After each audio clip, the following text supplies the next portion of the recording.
नमस्कार, आप देख रहे हैं जुर्म का पाताल लोक। आपके साथ में हूं राम मोहन शर्मा।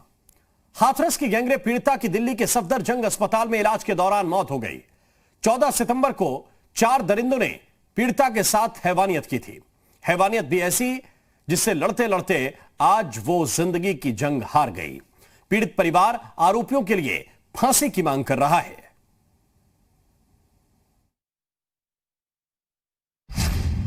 एक और निर्भया के साथ हुई हैवानियत। एक और बेटी ने तड़प तड़प कर तोड़ा दम।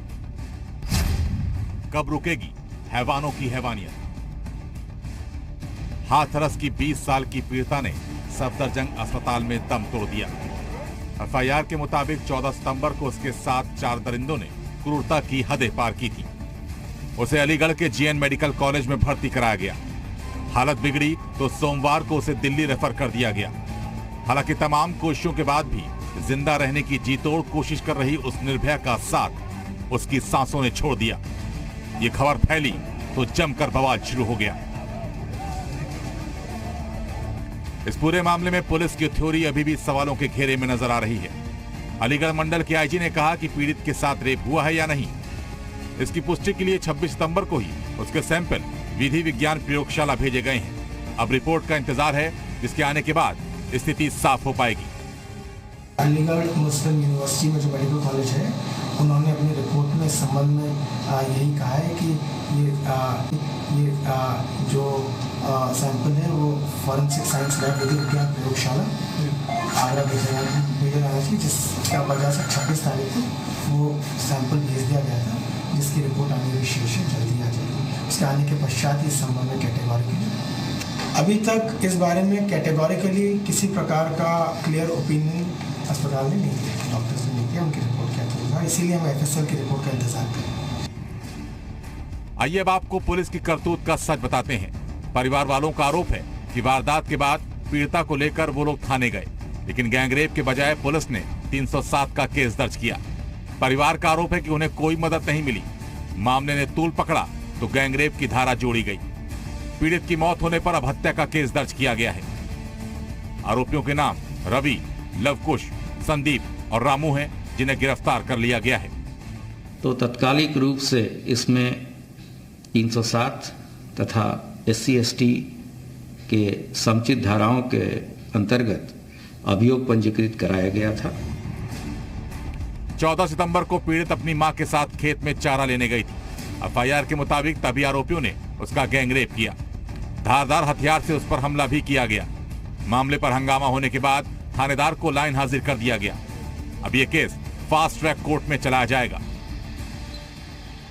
पीड़िता को SC स्टेट में 4,12,500 रुपए की धनराशि दी गई थी और आज 5,27,500 रुपए की धनराशि जिला प्रशासन द्वारा और दी जा रही है। इस प्रकार पीड़िता को जो कुल आर्थिक मदद दी जा रही है वो 10 लाख रुपए की हो गई। सरकार की तरफ से पीड़ित परिवार को 10 लाख रुपए की मदद का भी ऐलान किया गया और दोषियों के खिलाफ कड़ी से कड़ी सजा दिलाने का भरोसा भी दिया गया। और उत्तर प्रदेश सरकार ने इस मामले को बहुत ही गंभीरता से लिया है और दोषियों को हम छोड़ेंगे नहीं, उन्हें कड़ी से कड़ी सजा देंगे। ऐसी सजा देंगे कि पीढ़ियां याद करेंगी अपराधियों की, और इस पूरे मामले को हम फास्ट ट्रैक कोर्ट में ले जाएंगे और शीघ्र हम बच्ची को न्याय दिलाएंगे। यूपी सरकार ने ऑपरेशन दुराचारी भी शुरू किया है। छेड़खानी और रेप के आरोपियों के पोस्टर शहरों में लगाने के आदेश दिए गए हैं। एक के बाद एक ऐसे मामलों पर सख्ती से निपटने के लिए तमाम कदम उठाए जा रहे हैं, लेकिन सवाल वही कि आखिर इतने सख्ती के बाद भी ऐसे मामलों पर पूरी तरह से रोक क्यों नहीं लग पा रही? आखिर कब तक ऐसी ही हमारी बेटियां दरिंदों का शिकार बनती रहेंगी? ब्यूरो रिपोर्ट, जी मीडिया।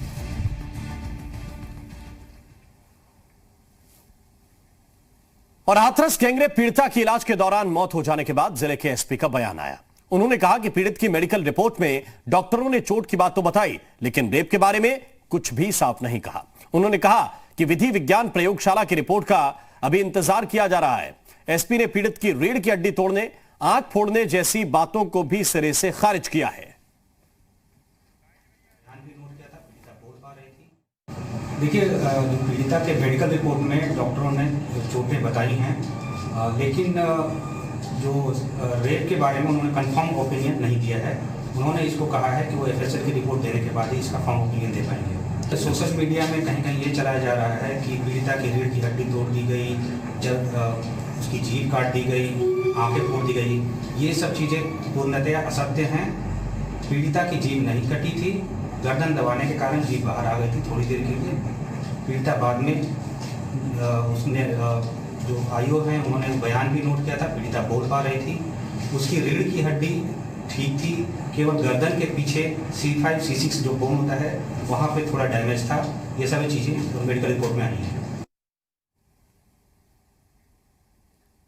और गाजियाबाद में एक ऐसे गिरोह का पर्दाफाश हुआ है जो चंद पैसों की खातिर कानून को ताक पर रखता था। फर्जी अल्ट्रासाउंड सेंटर चलाकर वो खाकी की आंख में धूल झोंकता था। पिछले कई सालों से वो ऐसे गोरख धंधे को अंजाम दे रहा था जिसे सरकार ने पूरी तरह से प्रतिबंधित कर रखा है। क्या है वो आप खुद देख लीजिए।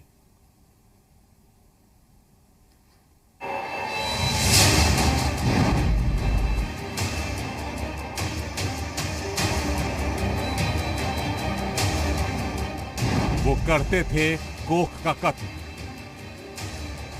वो करते थे अवैध लिंग परीक्षण। एक अल्ट्रासाउंड में चल रहा था पूरा अवैध खेल। पुलिस ने किया आरोपियों को गिरफ्तार। ये तस्वीरें हैं उस कार्रवाई की जिसमें कोख के कातिलों का पर्दाफाश हुआ है।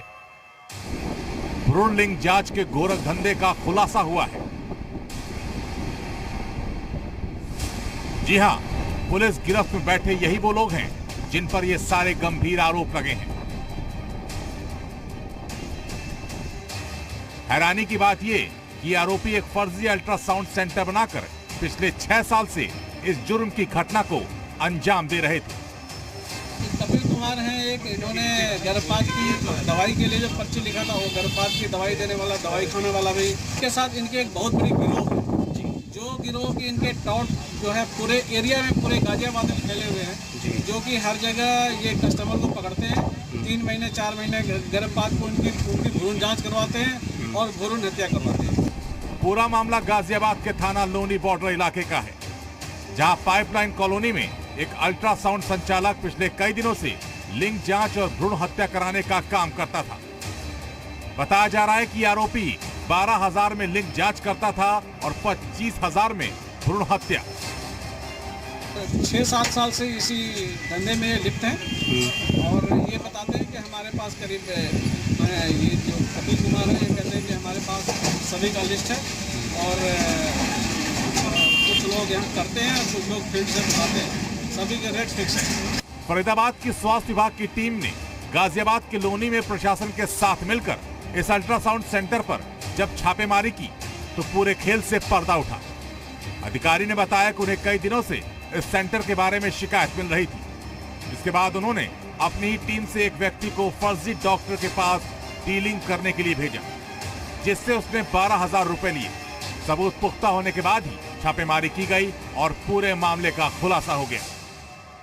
इसको हमने एक ग्राहक बनाकर डेकोई कस्टमर भेजकर जो प्रेग्नेंट थी उसको यहाँ पर भेजा गया और भेजने पर इनके साथ पैसे इनको दिए गए। इन्होंने पैसे लिए 12,000 रुपये और उसके साथ ही इन्होंने खुलेआम अपने क्लिनिक में अल्ट्रासाउंड किया।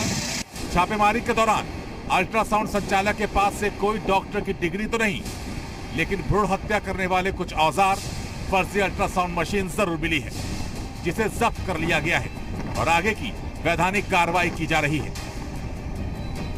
कोई भी पंजीकरण नहीं है इस डिस्ट्रिक्ट में और ये डॉक्टर भी एक रजिस्टर्ड नहीं है और डॉक्टर भी एक कोई MBBS नहीं है, एक वाला छाप। तो भ्रूण हत्या करने की जो वो है औजार है वो सारी बरामद हुई है। MTP की सारी औजार बरामद हुई है। जी। इनके पास अनऑथराइज अल्ट्रासाउंड बरामद हुई है। जी। इनके पास वो झूठे ढंग से इनके मुहर बरामद हुए हैं। बेशक इस गिरोह का भंडाफोड़ हो गया है, लेकिन अपने फर्जी सेंटर के दम पर भ्रूण लिंग जांच के इस घिनौने खेल के नेटवर्क ने कितनी जिंदगियों का सौदा किया होगा, इसका खुलासा होना अभी बाकी है। शोएब रजा, गाजियाबाद, जी मीडिया।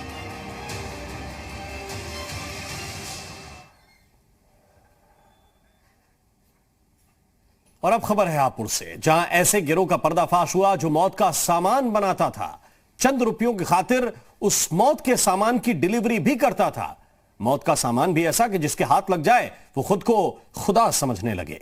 लेकिन एक दिन खाकी की नजर इस गिरोह पर पड़ गई और पर्दाफाश हो गया।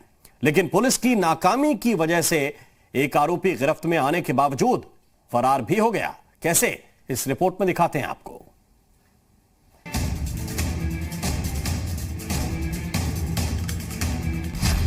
हापुड़ पुलिस की नाकामी।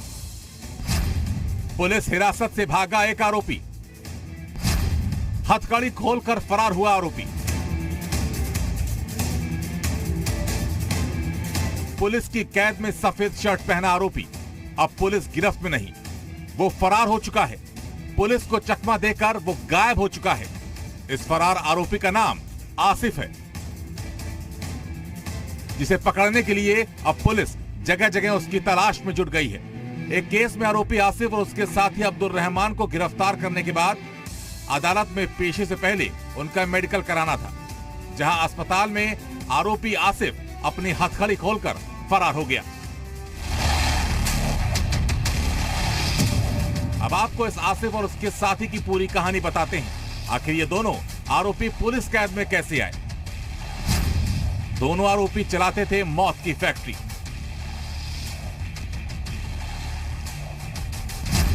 पुलिस ने किया मौत की फैक्ट्री का खुलासा।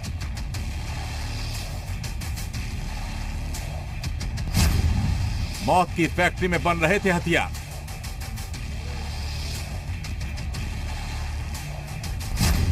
मौत की फैक्ट्री को बेनकाब करने पहुंची पुलिस।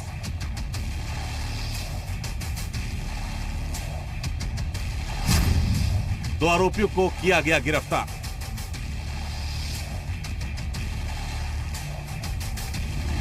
पुलिस की गिरफ्त में पड़ा अवैध हथियारों का यह जखीरा मौत की एक ऐसी फैक्ट्री में तैयार किया गया था जो लोगों की नजरों में एक साधारण सी जगह थी। यहाँ कोई एक दो हथियार नहीं, बल्कि कई हथियार, कारतूस, अधबने तमंचे, ड्रिल मशीन सहित तमंचा बनाने के कई उपकरण बरामद किए गए हैं। संभावनी पुलिस ने एक अच्छा काम किया है। इन्होंने पूरे 2 लोगों को पकड़ा है। इनसे इन्होंने फैक्ट्री जो है असला फैक्ट्री बरामद की है। उस असला फैक्ट्री में 41 बने हुए तमंचे हैं, लगभग 30 नाल हैं जो अभी जिनकी तमंचा बनाया जा रहा था जिनका, और भी उपकरण जो बनाने के लिए इस्तेमाल होता है वो सब पकड़े गए हैं। इसमें 2 व्यक्ति गिरफ्तार हुए हैं। एक का नाम है आसिफ और एक का नाम है अब्दुल रहमान। उसने खंडहर बने मकान को बना रखा था कारखाना। उसके खंडहर में तैयार होता था मौत का हथियार। उसके खंडहर में चलती थी अवैध हथियारों की फैक्ट्री। पूरा मामला सिंभावनी इलाके का है, जहां नहर विभाग के खंडहर हो चुके एक मकान में यह अवैध फैक्ट्री चल रही थी। मुखबिर से मिली सूचना के आधार पर पुलिस जब उस फैक्ट्री को बेनकाब करने पहुंची तो वहां का नजारा देखकर वो भी हैरान हो गई। पुलिस के मुताबिक ये लोग 2000 से 10,000 रुपए तक अपने तमंचे को बेच दिया करते थे। अब इनके दूसरे कनेक्शन की तलाश हो रही है।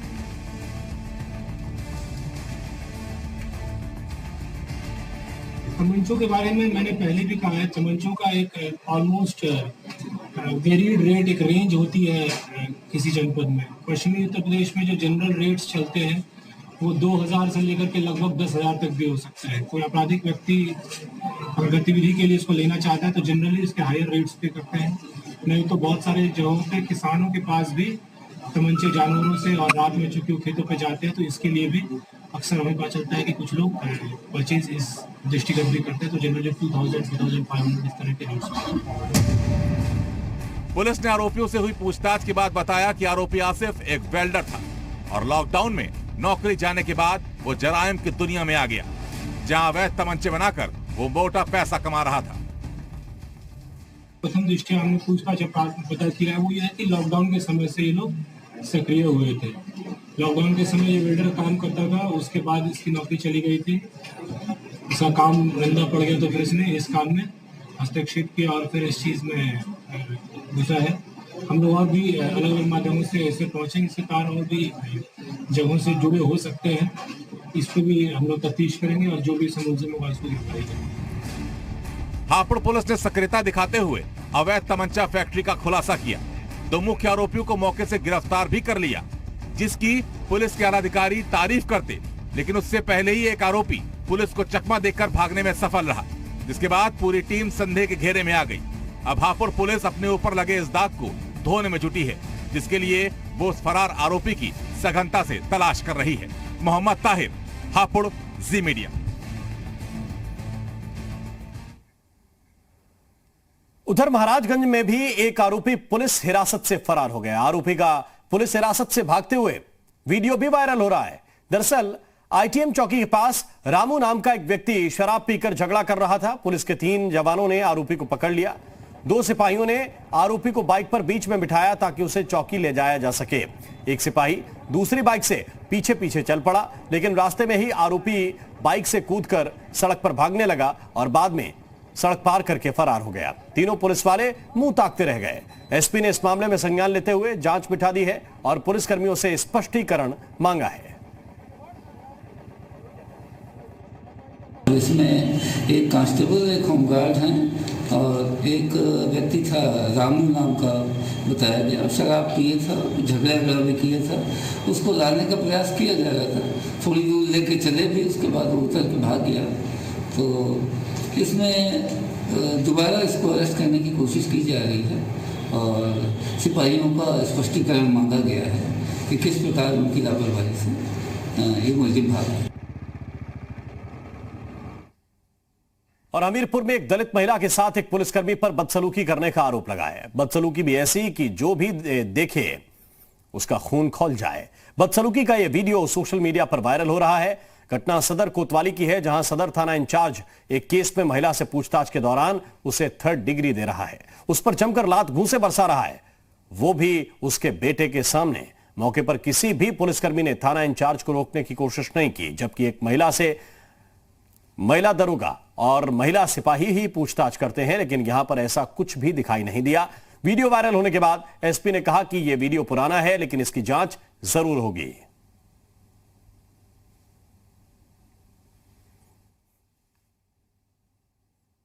थाना कोतवाली जनपद हमीरपुर के संबंध में एक वीडियो सोशल मीडिया और ट्विटर पर वायरल हो रहा है, जिसमें एक महिला के साथ पुलिस द्वारा दुर्व्यवहार की बात दिखाई जा रही है। इस संबंध में जानकारी की गई तो पता चला कि इधर बीच कोई ऐसी घटना नहीं हुई है।